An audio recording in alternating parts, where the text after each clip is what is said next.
Hai teman-teman, welcome to Ryuko Gaming. Dan hari ini aku akan membahas mengenai masalah drawing grup Liga Champions teman-teman ya untuk musim ini ya. Jadi untuk Horizon Zero Dawn-nya hari ini libur dulu karena juga sudah aku jelaskan di series Bilbao sebelumnya.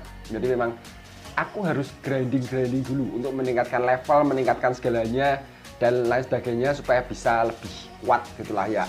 Aloy-nya bisa lebih kuat. Jadi momen ini hari Jumat, Sabtu, Minggu tuh aku gunakan untuk itu. Jadi nanti Senin sudah bisa siap lagi untuk kembali lanjutin seriesnya. Oke, dan hari ini kebetulan juga kemarin malam itu sudah dilangsungkan drawing UCL untuk musim ini. Dan ini dia hasilnya di belakangku. Kalian bisa lihat teman-teman itu grup-grupnya. Dan mungkin ketutupan badanku, aku hilangkan dulu badanku ya.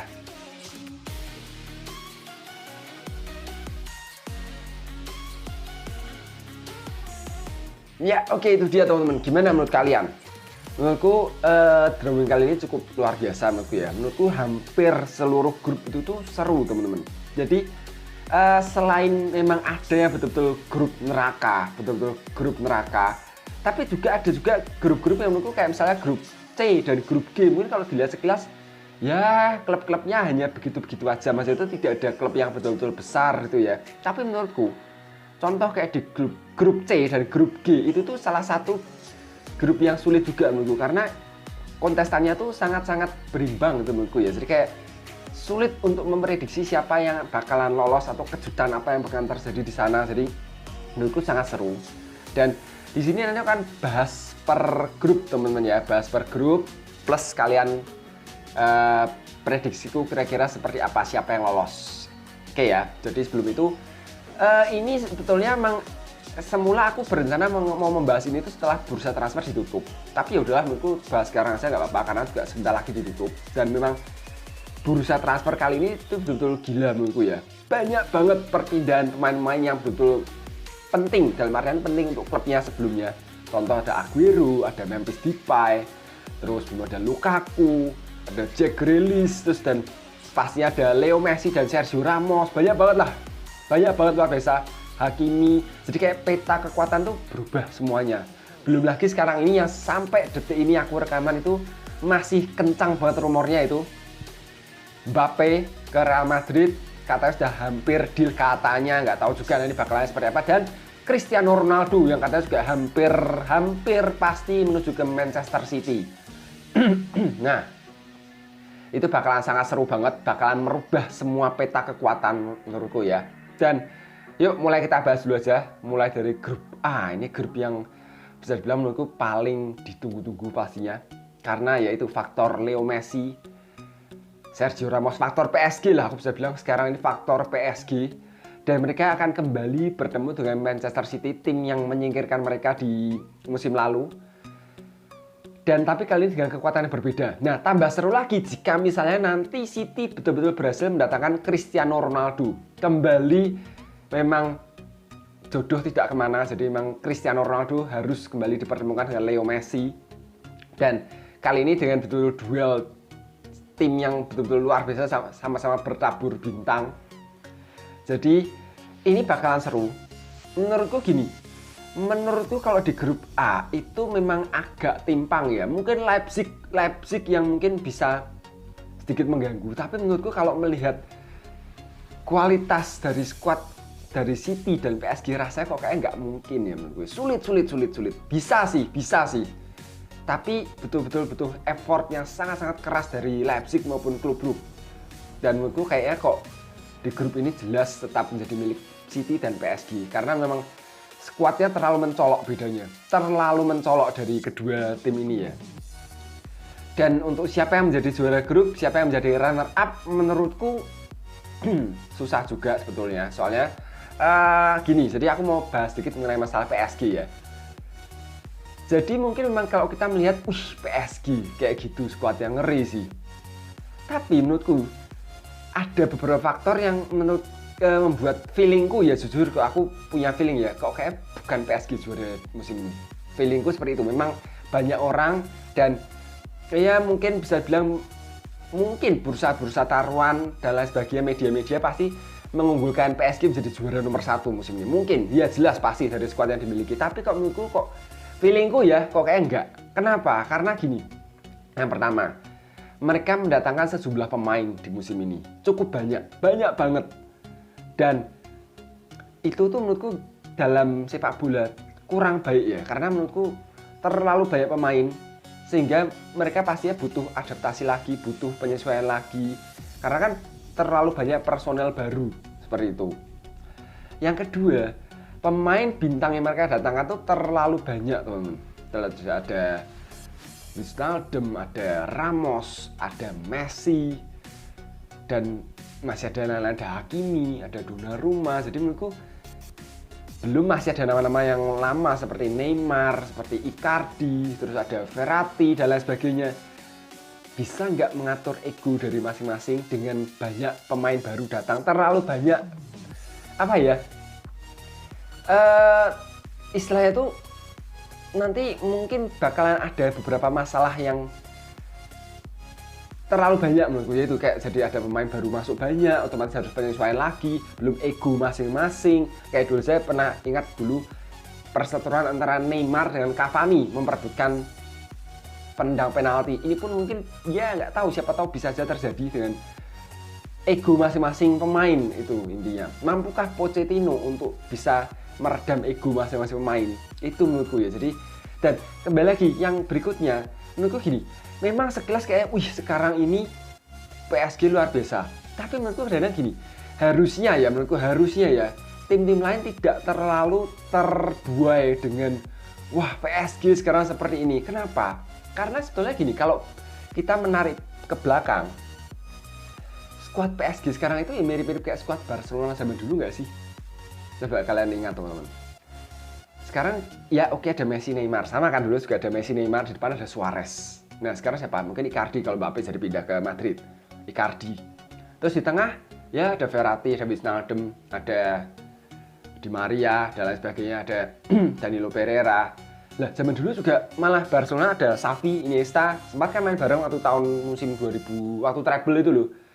Terus musim berikutnya juga masih ada Iniesta juga kan. Terus seperti itu ada Busquets segala, mirip-mirip sebetulnya sih, nggak terlalu jauh beda. Jadi kayak dulu juga Barcelona seperti itu, tidak terlalu digembar-gemborkan yang kayak Barcelona, maksudnya yang betul-betul kayak seperti itu. Tapi sekarang kan kayak PSG betul kayak ini skuad harus juara Liga Champions gitu kan. Ya, emang kalau melihat dari skuadnya iya sih, mereka emang membeli Messi, Ramos dan lain sebagainya itu memang untuk menjuarai Liga Champions. Tapi menurutku istilah gini, tiap masing-masing tim yang lain itu jangan terlalu takut dengan PSG seperti itu, karena menurutku mirip-mirip dengan Barcelona dulu juga itu. Jadi kayak tetap aja mereka itu manusia, bisa dilawan menurutku ya. Jadi bukan sesuatu yang kayak wow luar biasa nggak bisa dilawan gitu. Jadi menurutku harusnya bisa sih, harusnya bisa dilawan. PSG itu bukan tidak bisa dilawan. Bahkan dulu menurutku skuad Barcelona dulu lebih bagus. Karena pertama, kenapa kok lebih bagus? Ya jelas kita tahu Messi waktu itu masih betul-betul masih zaman-zaman keemasannya waktu itu, masih muda kan waktu musim berapa ya, aku gak lupa teman-teman, 2014 apa 2014-15 gue gak salah ya, kan wah jauh banget Messi waktu itu umur berapa, masih ya hampir 30-an mau, kan berarti masih sangat-sangat prima. Suarez juga masih prima, Neymar juga masih muda, belum masih ada Iniesta yang ya kita tahu kualitas Iniesta dengan santer-santer PSG sekarang seperti Wijnaldum, pastinya Iniesta lebih bagus, Xavi. Berarti kan istilahnya Barcelona dulu tuh justru lebih bagus gitu dibandingkan PSG yang sekarang. Nah, jadi menurutku kembali lagi jangan gentar meskipun ya memang bagus skuad mereka ya. Jadi kalau menurutku ya antara juara grupnya antara City atau PSG menurutku ya. Susah untuk menentukan siapa yang menjadi juara grup, tapi antara mereka berdua. Dan untuk menuju ke Europa League aku memprediksi mungkin Leipzig lah ya, mungkin Leipzig. Oke, langsung kita beralih. Nah, ini dia. Grup B, grup the real grup neraka menurutku ya, neraka banget ini betul-betul. Kita lihat Atletico Madrid, Liverpool, Porto, dan AC Milan. Dan oke, ini bakalan sangat seru teman-teman. Dan kembali bertemunya Liverpool dengan AC Milan. Tapi sayangnya menurutku kali ini agak berbeda ya pertemuan Liverpool dengan AC Milannya. Karena dulu waktu di final Liga Champions, AC Milan dengan skuad yang berbeda. Saat itu mereka skuad juara. Tapi sekarang bukan meremehkan AC Milan, tapi ya harus diakui belum selevel yang waktu dulu. Skuad AC Milan sekarang belum selevel yang waktu itu. Dan Gini, kalau menurutku walaupun ini grup neraka, tapi kayaknya kalau feelingku ya, aku melihat ini akan jelas langsung menjadi milik Atletico dan Liverpool menurutku ya. Atletico dan Liverpool akan menjadi dua yang lolos di sini. Dan perebutan antara Porto dengan AC Milan. Ya itu juga tricky juga sih antara Porto dengan AC Milan itu untuk memperebutkan Europa League ya. Kenapa kok seperti itu? Karena menurutku gini, untuk Milan, mereka juga sudah lama tidak kembali ke Liga Champions dan lagi-lagi menurutku skuad mereka berbeda dengan waktu itu. Sekarang skuad Milan lebih banyak pemain muda dan mereka ya butuh adaptasi lagi. Menurutku skuad Milan sekarang masih sedikit di bawah Liverpool, bahkan Atletico menurutku ya masih sedikit di bawah Atletico. Apalagi kayak Atletico sekarang juga sudah lebih berpengalaman di Liga Champions, langganan mereka dibandingkan dengan Milan yang sudah cukup lama absen dari Liga Champions ya. Menurutku seperti itu. Atletico dan Liverpool akan lolos. Dan mungkin yang mendampingi agak bingung aku yang mendampingi antara Porto atau Milan ya. Soalnya agak seimbang juga menurutku ya. Porto lebih berpengalaman menurutku ya di Liga Champions. Mungkin aku akan pegang lebih Porto deh. Karena menurutku Milan betul-betul baru di Liga Champions musim ini. Ya meskipun tidak menutup kemungkinan, sorry bagi para Milanisti, bukan tidak bermaksud untuk menjelek-jelekan Milan. Cuma ya ini hanya pendapat teman-teman ya. Oke, dan berikutnya grup C. Ini juga salah satu yang cukup ketat persaingannya. Kita lihat antara Sporting Lisbon, Dortmund, Ajax dan Besiktas. Tapi kalau memang melihat secara kualitas faktor Haaland juga, menurutku Dortmund akan menjadi juara grup di sini dan mungkin akan didampingi oleh Ajax menurutku ya. Walaupun bisa jadi akan ada kejutan karena menurutku hampir seimbang, menurutku hampir merata antara keempat tim ini tuh cukup seimbang lah. 11-12 mungkin ada unggul-unggul tipis lah mungkin kayak Dortmund secara materi ya, mungkin unggul tipis atas yang lain-lainnya, tapi menurutku kayak Ajax, Sporting Lisbon, bahkan Besiktas tuh bisa memberikan kejutan menurutku di grup ini. Jadi ini akan menjadi grup yang cukup sulit menurutku. Tapi untuk prediksiku mungkin Dortmund juara grup, Ajax runner up, dan untuk menuju ke Europa League aku akan pegang ke Sporting Lisbon mungkin. Ya. Oke, dan grup D ini dibilang grup ringan bisa jadi, tapi dibilang berat ya mungkin juga, karena menurutku gini, memang untuk Sheriff itu ya kita tahu ya klub debutan di Liga Champions di antara klub-klub yang sudah mapan lah di sini ya. Dan kalau kita melihat Inter salah satu klub besar tapi mereka baru ditinggal oleh Lukaku. Seperti itu permasalahannya menurutku, baru ditinggal oleh Lukaku.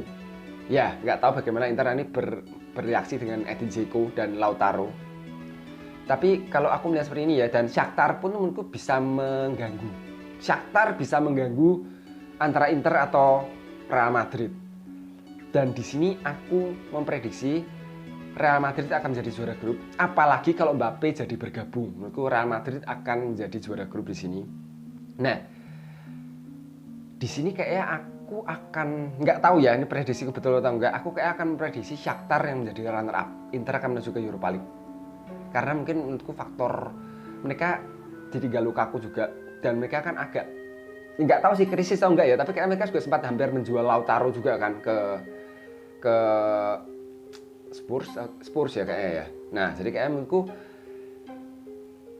mereka akan sedikit kesulitan. Menurutku Shakhtar mungkin bisa melakukan kejutan di sini ya. Mungkin Madrid juara grup, Shakhtar menjadi runner up, dan Inter menjadi menuju ke Europa League. Dan Sheriff menurutku belum bisa terlalu berbuat banyak untuk Sheriff ya. Oke, lanjut. Berikutnya kita menuju ke grup E, teman-teman. Wah, ini juga ya cukup seru. Cuman menurutku juga ini akan mungkin bisa jadi akan sedikit timpang antara Bayern dan Barcelona. Maksudnya itu hanya mirip-mirip kayak di grup A ya. Betul hanya persaingan antara Bayern dan Barcelona. Menurutku untuk Benfica dan Dinamo Kiev kayak belum ya untuk menuju ke babak berikutnya, menyingkirkan salah satu dari raksasa itu kayak belum bisa menurutku antara Bayern dan Barcelona. Cuman menurutku ya antara Bayern dan Barcelona itu juga memiliki sedikit masalah di musim ini. Yang pertama Bayern di awal musim kemarin, aku berdasarkan mengacu pada awal musim kemarin, jadi kayak Bayern juga belum terlalu maksimal penampilannya, jadi kayak belum bisa nyetel penampilannya, apalagi dengan pelatih baru ya, Julian Nagelsmann. Jadi kayak belum aja, dan Bayern sekarang kayak tidak memiliki pemain bintang, ya nggak sih? Kurang banget pemain bintangnya, ya paling hanya pemain lama lah kayak Lewandowski, Gnabry, Sané, terus ya nama-nama seperti Kimmich, Goretzka, tapi maksudnya mereka juga banyak ditinggal oleh beberapa pemain ya, kayak sekarang ada Alaba yang pindah, terus Boateng yang udah tidak diperpanjang kontraknya, jadi kayak mereka mulai kayak ini masa sedikit-sedikit mulai masa transisi dari Bayern. Jadi kayak menurutku Bayern tidak sekuat beberapa musim belakang sebelumnya. Kayak sekarang sudah agak beda Bayernnya ya. Jadi menurutku agak berbeda. Menurutku peta persaingan Bayern tidak favorit juara utama menurutku sekarang ini. Sekarang ini bukan Bayern. Karena juga Lewandowski juga sudah mulai menua, Thomas Müller juga sudah mulai menua. Pastinya sudah menurun, performanya sudah lebih menurun dibandingkan beberapa musim sebelumnya. Ya seperti itu. Dan kemarin terakhir kali permainan Jerman juga masih agak kurang kan. Gnabry di Euro juga nggak terlalu bisa berbuat banyak. Sané apalagi bahkan tidak mendapatkan banyak kesempatan di Euro kemarin. Jadi menurutku agak kurang. Dan Barcelona. Oke, Barcelona juga cukup menarik karena Barcelona sedang berusaha kembali membangun kekuatannya tanpa Lionel Messi. Lebih lagi ini masa transisi bagi Barcelona ya. Sama seperti dulu waktu Real Madrid juga ditinggal Ronaldo, itu juga masa transisi dan itu nggak gampang. Mungkin awal musim sekarang masih berjalan cukup lancar bagi Barcelona, tapi kedepannya pasti mereka harus berusaha untuk lepas dari bayang-bayang Messi. Karena ya seperti yang kita tahu, selama hampir 1 dekade itu Barcelona betul-betul cukup bergantung sama Messi. Jadi menurutku ini bakalan menjadi masa transisi 1 musim ini paling nggak lah ya. Cuman mereka memang lumayan mendatangkan seperti Depay dan Agüero yang juga belum bermain. Tapi kembali lagi, mungkin Barcelona masih butuh effort untuk bisa terbiasa bermain tanpa Messi. Untuk bisa mengedepankan nama-nama seperti Pedri, Fati, terus yaitu Depay pastinya. Ya, menurutku ini bisa dibilang duel 2 tim yang sedang mencari jati diri lagi, kembali mencari jati diri. Jadi akan cukup seru menurutku ya. Dan mungkin jangan diungkit-ungkit mengenai masalah dulu kekalahan telak Barcelona dari Bayern. Karena menurutku sekarang sudah beda semuanya. Bayern pun sudah bukan Bayern yang dulu lagi menurutku ya. Jadi menurutku ya susah juga kembali lagi ini mirip-mirip seperti grup A. Menurutku yang lolos antara Bayern atau Barcelona, Bayern dan Barcelona, cuma yang juara grup ya agak sulit ya, agak tricky menurutku ya. Ya agak tricky menurutku. Tapi mungkin menurutku mungkin lebih ke Bayern. Karena kenapa kalau lebih Bayern? Karena Barcelona lebih betul-betul harus berjuang untuk lepas dari bayang-bayang Messi, itu nggak gampang. Karena Real Madrid dulu pernah merasakannya. Jadi kayak menurutku itu butuh perjuangan ekstra dari Barcelona untuk itu ya. Dan untuk menuju ke Europa League Benfica menurutku ya. Oke, berikutnya di grup F. Nah ini juga lumayan seru teman-teman. Menurutku persaingan antara Villarreal, MU, dan Atalanta. Untuk Young Boys ya mungkin menurutku sementara ini masih hanya sebagai tim pelengkap aja di UCL musim ini. Nah persaingan antara 3 tim itu menurutku sama-sama kuat menurutku ya. Sama-sama kuat, tidak ada yang lebih kuat atau lebih lemah. Jadi ini bakalan cukup tricky. Villarreal juga bagus, kita tahu belakangan ini mereka luar biasa. Mereka juga hampir menjuarai apa namanya Super Cup ya, UEFA Super Cup kemarin. Mereka juga juara Europa League. Aduh mau ngomong Europa League jadi keingetnya UEFA Cup malah. Europa League musim lalu. Jadi Villarreal cukup berbahaya. Pemain-pemainnya juga sangat bagus ya. Kita lihat ada Rulli, ada Pau Torres, ada Gerard Moreno yang betul-betul on fire semuanya. Bagus Villarreal. Dan MU juga ya sebenarnya MU masih agak angin-anginan, tapi musim ini mereka kedatangan amunisi yang luar biasa menurutku. Kita lihat ya, ada Sancho, ada Varane, bisa diperhitungkan untuk MU luar biasa mereka. Dan belum lagi yaitu nama-nama yang lainnya masih seperti Mason Greenwood, Rashford dan lain sebagainya. Jadi mereka cukup bisa diperhitungkan di sini. Dan Atalanta pun tuh juga menurutku patut dipertimbangkan. Sejauh ini selama beberapa musim belakangan ini tuh Atalanta selalu menjadi kuda hitam yang berbahaya di Liga Champions. Jadi Atalanta juga harus diwaspadai menurutku. Tapi menurutku kali ini kayaknya Atalanta mungkin nggak akan bisa lolos menurutku, karena mungkin yang lolos adalah Villarreal dan MU. Dan mungkin susunannya sama kalau aku melihat ya. Jadi Villarreal akan menjadi juara grup. Aku lebih memprediksi Villarreal akan lebih unggul daripada MU, dan MU menjadi runner up. dan kemudian Atalanta akan jadi menuju ke Europa League. Menurutku seperti itu. Karena kembali lagi MU, kenapa sebetulnya aku agak bingung antara Atalanta atau MU menjadi runner up. Tapi menurutku mungkin MU lebih sedikit lebih unggul karena menurutku mereka kedatangan pemain yang cukup signifikan ya. Sancho, kita tahu permainan yang sangat luar biasa, bisa membantu dalam penyerangan, dan Varane diharapkan pastinya bisa membantu pertahanan berdua dengan Maguire atau Lindelof. Semoga bisa memperkuat pertahanan dari MU, mungkin akan lolos MU di sebagai runner up. Oke, dan di grup G. Nah, di grup G ini juga cukup seimbang teman-teman. Kita lihat ada Lille, ada Sevilla, ada Salzburg, dan ada Wolfsburg. Cukup berimbang semua. Cuman ya memang kalau melihat secara materi menurutku Sevilla akan jadi juara grup di sini. Dan untuk pendampingnya itu sebetulnya menurutku antara Lille atau Wolfsburg. Tapi kalau melihat performa Lille di awal musim itu agak kurang meyakinkan, bahkan mereka sempat dibantai 4-0 sama Nice ya kalau nggak salah ya. Dibantai 4-0 bahkan, luar biasa, gila sih. Padahal mereka juara bertahan memang, musim lalu mereka juara bertahan. Dan kalau melihat dari materi mereka sudah lumayan bagus juga ya. Ada Renato Sanchez, ada Botman, ada banyak lah. Di depan juga masih ada itu siapa namanya aku lupa, Burak Yilmaz. Jadi sebetulnya nggak terlalu beda dengan komposisi musim lalu. Mungkin hanya itu yang agak berpengaruh mainannya. Mike Maignan pindah ke Milan ya. Istilahnya itu Maignan kan sebagai palang pintu terakhir dari Lille di musim lalu, tapi harus pergi pindah. Tapi secara yang lainnya masih tetap sama lah, masih ada Jose Font dan sebetulnya masih sama. Cuman kok kayak aku melihat karena mereka awal musim agak bermain buruk, mungkin bisa jadi Wolfsburg akan mendampingi Sevilla. Wolfsburg akan mendampingi Sevilla dan Lille akan menuju ke Europa League. Dan terakhir di grup H, ini juga menurutku akan agak timpang. Jadi persaingan hanya akan mengerucut ke Chelsea dan Juventus. Dan dua-duanya bagus. Chelsea sebagai juara bertahan musim lalu juga masih diperkuat oleh para pemain yang sudah menetap di Chelsea dalam waktu yang cukup lama. Adalah tuh ya namanya Mas Kante, Jorginho, terus dan lain sebagainya masih tetap berada di Chelsea. Walaupun mereka kehilangan Giroud, terus kehilangan Tammy Abraham, tapi ya menurutku oke karena mereka juga kedatangan Lukaku, sangat berbahaya. Dan Juventus, meskipun nanti menurutku misalkan jadi ditinggal oleh Ronaldo, menurutku Juventus yang sekarang menurutku lebih bagus. Karena menurutku gini, dengan mereka ada Ronaldo, itu mereka kayak terlalu bergantung pada Ronaldo gitu. Jadi kayak Ronaldo dependensia gitu. Jadi kayak apa-apa ke Ronaldo. Jadi kayak menutup, justru malah kehadiran Ronaldo itu menutup potensi pemain-pemain yang lain gitu loh. Nah, menurutku misalkan dengan Ronaldo pergi itu membuat Federico Chiesa itu akan lebih berkembang. Dan apalagi mereka kedatangan Locatelli juga ya yang ya cukup bagus performanya di musim lalu bersama dengan Sassuolo. Jadi menurutku mungkin Juventus bisa mengganggu dominasi Chelsea di sini. Dan mungkin aku prediksi Chelsea tapi yang menjadi juara grup, Juventus runner up, dan ya Zenit tetap nih. Posisinya tetap sesuai. Zenit yang akan menjadi menuju ke Europa League. Ya, kira-kira seperti itu. Nah, terus sekarang menurutku siapa sih yang kira-kira berpotensi menjadi juara atau paling nggak menuju ke babak-babak akhir gitu? Kalau aku melihat teman-teman ya, ini dari aku ya. Seenggaknya mungkin aku punya 7 kandidat yang bisa bilang itu berpotensi mencapai babak-babak akhir ya. Yang pertama jelas dari grup A, City sama PSG itu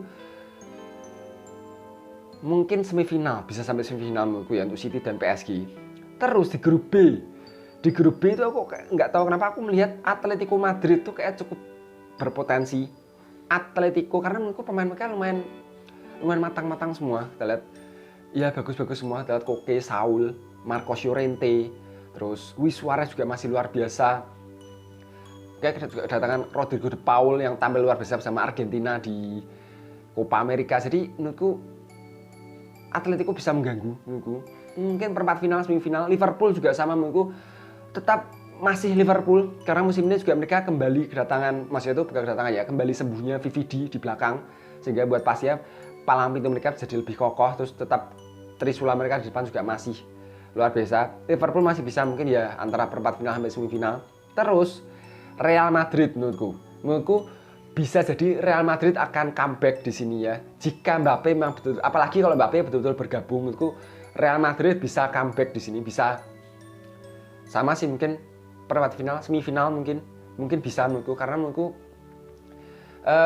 aku juga lihat di awal beberapa pertandingan Real Madrid. Jadi Real Madrid sudah bisa bilang mulai betul-betul mulai kolektivitas permainan, mulai ya tidak bergantung pada satu pemain seperti itu. Jadi kayak antara Benzema, antara Rodrigo, Vinicius, terus ya sudah bisa mulai menyatu. Cuman mungkin di belakang yang butuh adaptasi lagi ya, karena kan ini betul-betul baru semua. Masa ditinggal dua back utama mereka ya, Ramos dan Varane. Tapi yang sebetulnya notabene aku melihat sebetulnya kemarin waktu di beberapa musim belakangan itu kadang-kadang Varane tuh sering blunder sih sama Madrid sih ya. Jadi kayak waktu aku masih ingat waktu yang masih pandemi 2020 berarti 2 tahun yang lalu. Itu Madrid kalah dari City itu Varane blunder semua. Jadi kayak ya nggak tahu, mungkin siapa tahu menurutku justru kepergian Varane bisa menjadi lebih solid pertahanan dari Madrid dengan ada Alaba, Nacho, kemudian ada Eder Militao, semoga bisa malah lebih solid. Apalagi mereka ada rumor mendatangkan Aymeric Laporte juga kan.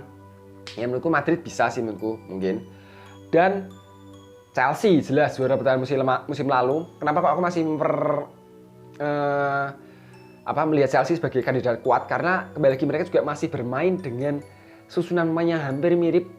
Jadi tidak terlalu banyak perubahan yang signifikan di mereka, dan mereka yang bagus kedatangan Lukaku yang secara menurutku musim lalu tuh mereka kurang memiliki striker yang betul-betul haus gol, yang betul-betul striker murni, benar-benar finisher murni mereka nggak punya tuh. Timnya Abraham memang finisher murni, Giroud juga, tapi dua-duanya kurang. Dan Lukaku betul-betul solusi di lini depan Chelsea menurutku ya. Plus masih ada Jorginho, Kante, Mendy sebagai kiper, dan lain sebagainya, Rudiger dan lain sebagainya. Jadi menurutku Chelsea masih kandidat kuat. Dan Juventus, menurutku aku melihat Juventus mungkin bisa mengganggu musim ini. Chelsea mungkin bisa sampai semifinal menurutku, semifinal, perempat final juga. Juventus mungkin bisa sampai perempat final juga menurutku ya. Mungkin bisa jadi semifinal, tapi dalam Juventus menurutku justru nanti siapa tahu dengan kepergian Ronaldo menurutku akan membuat Juventus akan bermain lebih kolektif ya, lebih bermain secara tim, lebih istilahnya tuh yaitu kayak tadi. Jadi kayak kepergian Ronaldo itu bisa membuka jalan bagi pemain-pemain lain untuk bisa berkembang gitu, seperti Chiesa tadi ya, Chiesa, Dybala segala itu bisa kembali menonjol loh. Karena kalau ada Ronaldo itu sudah kayak di bawah bayang-bayang Ronaldo, semuanya Ronaldo gitu. Kemana-mana umpan ada Ronaldo, yang cetak gol Ronaldo semua gitu. Jadi kayak kurang bisa berkembang. Nah, mungkin kenapa kok mungkin kalian ada bertanya, lah Barcelona kok enggak bang? Barcelona juga habis ditinggal dari Messi, siapa tahu bisa istilahnya juga menaikkan para pemain yang lain. Jadi gini teman-teman, bedanya gini. Kalau Juventus itu tuh nggak terlalu bergantung pada Ronaldo banget, karena baru aja teman-teman. Jadi istilah itu Ronaldo hanya 2 musim, sehingga Juventus itu belum yang betul-betul Ronaldo dependensia gitu loh. Sedangkan Barcelona ya kita sudah berapa lama, udah berapa musim, udah 10 musim lebih gitu. Barcelona bersama Messi dan betul-betul bergantung sama Messi. Sama halnya kayak dulu Ronaldo di Madrid 9 musim. Itu sudah cukup panjang. Madrid betul-betul bergantung pada Ronaldo waktu itu, dan sama halnya dengan Barcelona. Ya menurutku itu masih menjadi masalah tersendiri dari Barcelona ya. Ya seperti itu teman-teman. Dan kalau untuk betul-betul spesifik siapa juaranya, aku masih susah untuk sekarang memprediksi, masih sulit karena masih terlalu mentah ya, masih terlalu dini gitu ya. Jadi paling aku ya tadi ya, mungkin 7 tim yang berpotensi menurutku seperti itu. Tapi kalau ya kalian tahu sendiri, kalau siapa juara menurut dari hati ya jelas aku Real Madrid tetap. Apalagi menurutku sekarang ada potensi kayak tadi, apalagi kalau Mbappe jadi bergabung ya nggak tau lah, kita lihat saja teman-teman. Ya udahlah, oke teman-teman, segitu dulu aja untuk prediksi kali ini. Nggak tahu siapa yang betul siapa yang salah, dan kembali lagi jangan baper teman-teman ya. Jadi kalau yang timnya nggak aku prediksi lolos, bukan berarti aku membenci atau sentimen dengan klub tersebut, tapi aku melakukan prediksi ini tuh berdasarkan pergerakan di bursa transfer, dan yang kedua itu berdasarkan performa di awal. Makanya ini kan istilah itu masih mentah karena kan ya masih belum terlihat gitu loh. Karena mereka masing-masing dari klub ini baru memainkan ya dua laga lah, 2 pekan. Jadi kayak ya masih sangat dini gitu. Jadi ya seperti itu aja teman-teman. Dan besok akan kembali ke Create Player seperti biasa, Sabtu Minggu 4 pemain Create Player, karena aku juga harus mengejar untuk sebelum nanti mulai dirilisnya FIFA 22 dan eFootball. Otomatis saat dirilis itu aku konten Sabtu Minggu harus mulai beralih ke itu tutorial-tutorial dan sebagainya ya. Oke lah. Jangan lupa untuk tekan tombol subscribe, like, komen di bawah dan share ke teman-teman kalian. Thank you for watching and see you in the next video. Bye bye.